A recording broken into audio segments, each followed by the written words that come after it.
ओम शांति। 24 जनवरी 2022। आज की साकार मुरली।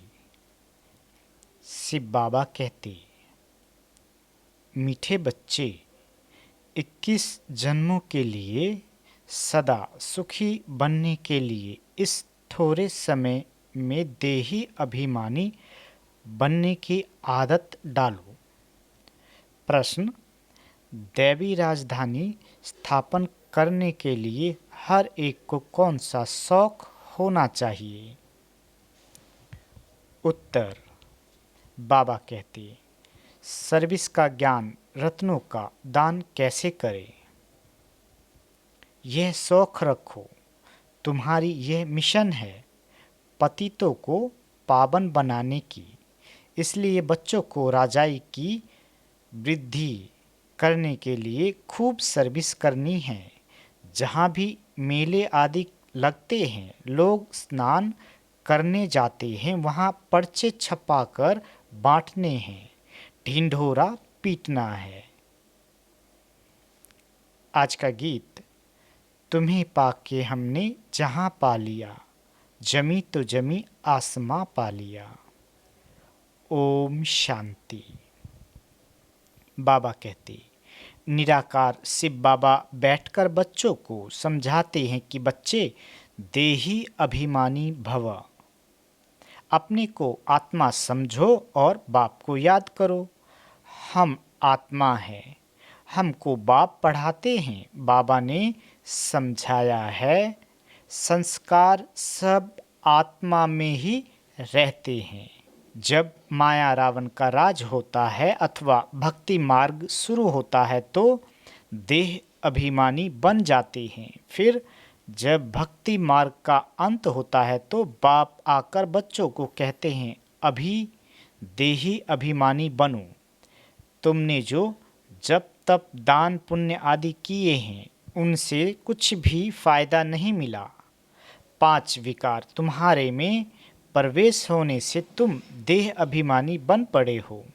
रावण ही तुमको देह अभिमानी बनाते हैं। वास्तव में असुल तुम देही अभिमानी थे। फिर से अभी ये प्रैक्टिस कराई जाती है कि अपने को आत्मा समझो। ये पुराना शरीर हमको छोड़ नया जाकर लेना है। सतयुग में ये 5 विकार होते नहीं है। देवी देवता जिनको श्रेष्ठ पावन कहा जाता है, वह सदैव आत्माभिमानी होने के कारण 21 जन्म सदा सुखी रहते हैं। फिर जब रावण राज्य होता है तो तुम बदलकर देह अभिमानी बन जाते हो। इनको सोल कॉन्शियस और उनको बॉडी कॉन्शियस कहा जाता है। निराकारी दुनिया में तो बॉडी कॉन्शियस और सोल कॉन्शियस का प्रश्न ही नहीं उठता। बाबा कहते, वह तो है ही साइलेंस वर्ल्ड। ये संस्कार इस संगम युग पर ही होते हैं। तुमको देह अभिमानी से देही अभिमानी बनाया जाता है। सतयुग में तुम देही अभिमानी होने कारण दुख नहीं उठाते हो, क्योंकि नॉलेज है ही हम आत्मा है। यहाँ तो सब अपने को देह समझते हैं। बाप आकर समझाते हैं, बच्चे अभी देही अभिमानी बनो तो विक्रम विनाश होंगे। फिर तुम विक्रमाजीत बन जाते हो। शरीर भी है, राज्य भी करते हो तो आत्माभिमानी हो। ये जो तुमको शिक्षा मिलती है, इससे तुम आत्माभिमानी बन जाते हो, सदैव सुखी रहते हो। सोल कॉन्शियस होने से ही तुम्हारे विक्रम विनाश होते हैं। इसलिए बाबा समझाते हैं, मुझे याद करते रहो तो विक्रम विनाश होंगे। वह गंगा स्नान जाकर करते हैं, परंतु वह कोई पतित पावनी तो है नहीं, न योग अग्नि है जिसे विक्रम भस्म हो। ऐसे ऐसे मौके पर तुम बच्चों को सर्विस करने का चांस मिलता है। जैसा समय वैसी सर्विस। कितने ढेर मनुष्य स्नान करने जाते होंगे।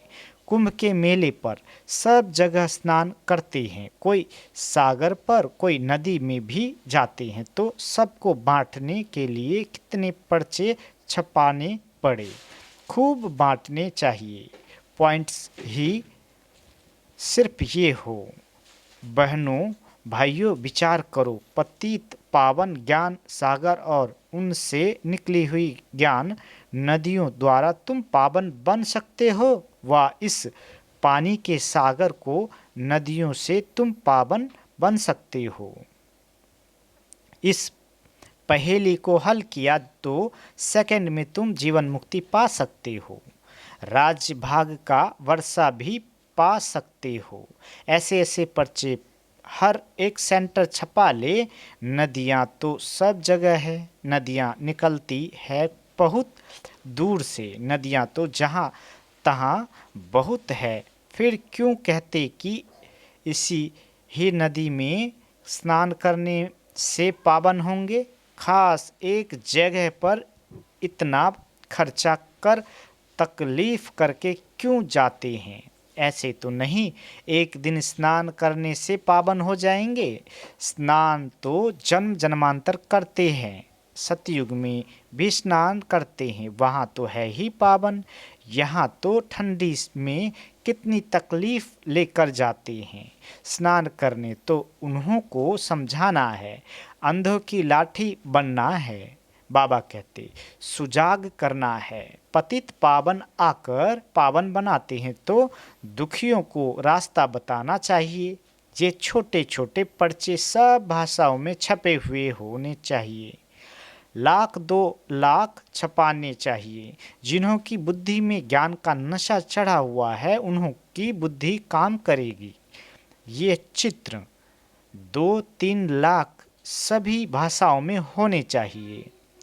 जगह जगह पर सर्विस करनी है। एक ही पॉइंट्स मुख्य है। आकर समझो कि सेकंड में मुक्ति जीवन मुक्ति कैसे मिलती है। मुख्य सेंटर की एड्रेस डाल दो। फिर पढ़े व न पढ़े तुम बच्चों को त्रिमूर्ति के चित्र पर समझाना चाहिए कि ब्रह्मा द्वारा स्थापना जरूर होनी है। फिर दिन प्रतिदिन मनुष्य समझते जाएंगे कि बरोबर विनाश तो सामने खड़ा है। ये झगड़े आदि बढ़ते ही जाएंगे। मिल्कियत के ऊपर भी कितना झंझट चलता है। फिर नहीं तो मारामारी भी कर लेते हैं। बाबा कहते विनाश तो सामने है ही है। जो अच्छी रीति गीता भागवत आदि पढ़े होंगे वह समझेंगे बरोबर। यह तो पहले भी सुना था। तो तुम बच्चों को अच्छी रीति समझाना चाहिए कि क्या पानी में स्नान करने से मनुष्य पतित से पावन बनेंगे, व योग अग्नि से पावन बनेंगे। भगवान वाच बाबा कहते मुझे याद करने से ही तुम्हारे विक्रम विनाश होंगे। जहाँ जहाँ भी तुम्हारे सेंटर है तो विशेष मौके पर ऐसे पर्चे निकालने चाहिए। मेले भी बहुत लगते हैं जिसमें ढेर मनुष्य जाते हैं, परंतु समझेंगे कोई मुश्किल ही। पर्चे बांटने के लिए भी बहुत चाहिए जो फिर समझा सके। ऐसी जगह खड़ा रहना चाहिए। ये है ज्ञान रतन। सर्विस का बहुत शौक रखना चाहिए। हम अपनी देवी बादशाही स्थापन करते हैं ना।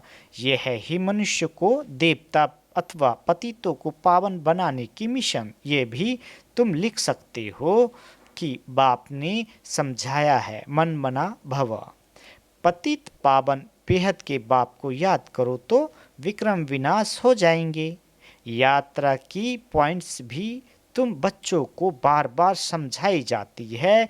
बाप को बार बार याद करो। सिमरन सिमरन सिमर सिमर सुख पाओ।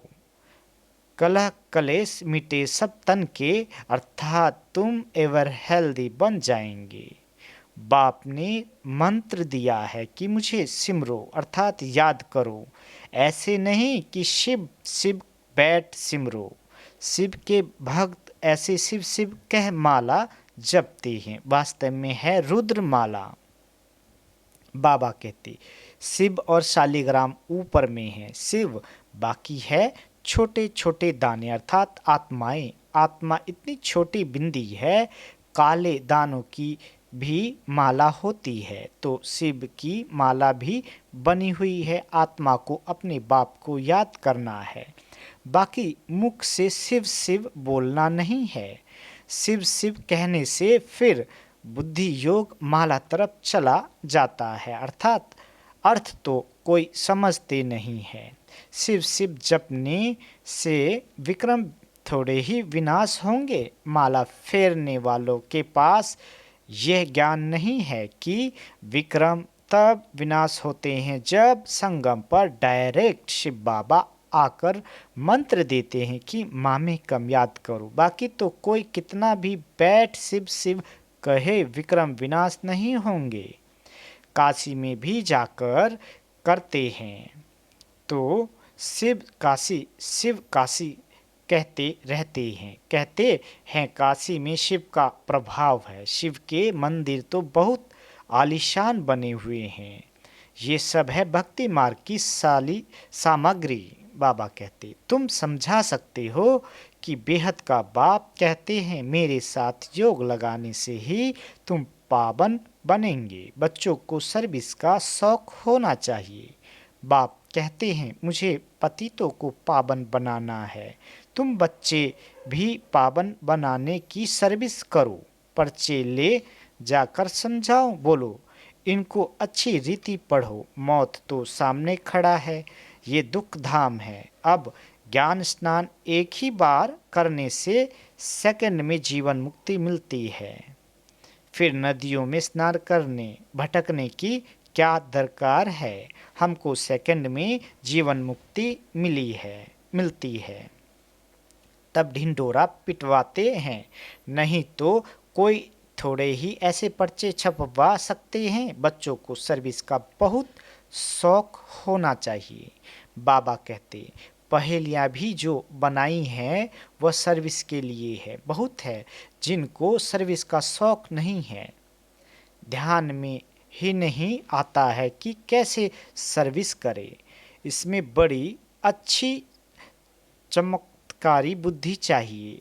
जिनके पैरों में देह अभिमान की कड़ियाँ जंजीरें पड़ी है तो देही अभिमानी बन नहीं सकते हैं। बाबा कहते समझा जाता है यह क्या जाकर पद पाएंगे। तरस पड़ता है। सब सेंटर में देखा जाता है कौन कौन पुरुषार्थ में तीखे जा रहे हैं। कोई तो अक के फूल भी हैं, कोई गुलाब के फूल भी हैं। हम फलाने फूल हैं। हम बाबा की सर्विस नहीं करते तो समझना चाहिए हम अक के फूल जाकर बनेंगे। बाप तो बहुत अच्छी रीति समझा रहे हैं। तुम हीरे जैसा बनने का पुरुषार्थ कर रहे हो। कोई तो सच्चा हीरा है, कोई काले मुरझाई भी है। हर एक को अपना ख्याल करना चाहिए। हमको हीरे जैसा बनना है। अपने से पूछना है हम हीरे जैसा बने हैं। अच्छा, मीठे मीठे सिकील दे बच्चों प्रति माता पिता बाप दादा का याद प्यार और गुड मॉर्निंग। रूहानी बाप की रूहानी बच्चों को नमस्ते। हम रूहानी बच्चों की रूहानी माता पिता बाप दादा को याद प्यार गुड मॉर्निंग और नमस्ते। मीठे बाबा नमस्ते। धारणा के लिए मुख्य सार। पहला, बाबा कहते देह अभिमान की कड़ियाँ माना जंजीर काट देही अभिमानी बनना है। सोल कॉन्शियस रहने का संस्कार डालना है। दूसरा, सर्विस का बहुत शौक रखना है। बाप समान पतित से पावन बनाने की सेवा करनी है। सच्चा हीरा बनना है। बाबा वरदान देते कर्म करते हुए न्यारी और प्यारी अवस्था में रह हल्केपन की अनुभूति करने वाले कर्मातीत भव। बाबा कहते कर्मातीत अर्थात न्यारा और प्यारा।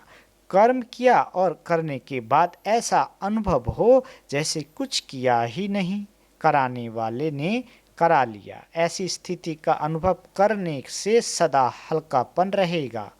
कर्म करते तन का भी हल्कापन, मन की स्थिति में भी हल्कापन। जितना ही कार्य बढ़ता जाए उतना हल्कापन भी बढ़ता जाए।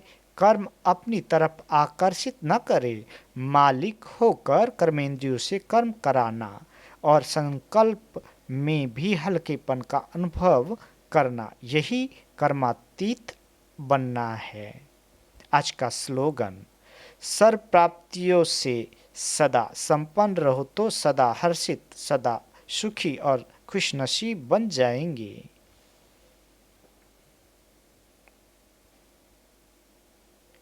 मातेश्वरी जी के अनमोल महावाक्य। मम्मा कहते, किस्मत बनाने वाला परमात्मा, किस्मत बिगाड़ने वाला खुद मनुष्य।